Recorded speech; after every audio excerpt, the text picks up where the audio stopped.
Формула-55 дает старт очередной мега-акции и разыгрывает 255 тысяч самани. Для участия в акции переходи на сайт formula55.tj, регистрируйся и участвуй. Розыгрыш проходит только на сайте с 15 февраля по 27 марта. Подробную информацию об акции можно получить по номеру 5500. Не упусти свою возможность. Спеши участвовать.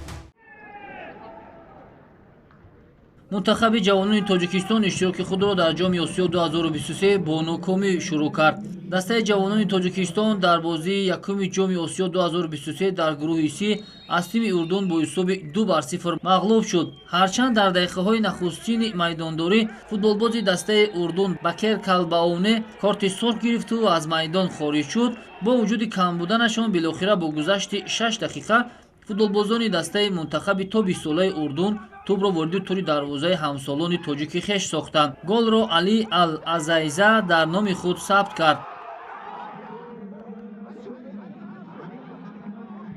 در نگذشته فوتبالبازان جوان منتخب اردن مراتبه دوم خط دروازه یکچین جوانان تاجیکستان را رخنه ساخت. این نوبت سیف الدین درویش گلزنی کرد و همینطور الکی در دقیقه 27 رقابت منتخب اردن با تفاوت 2 گل پیش صف شد.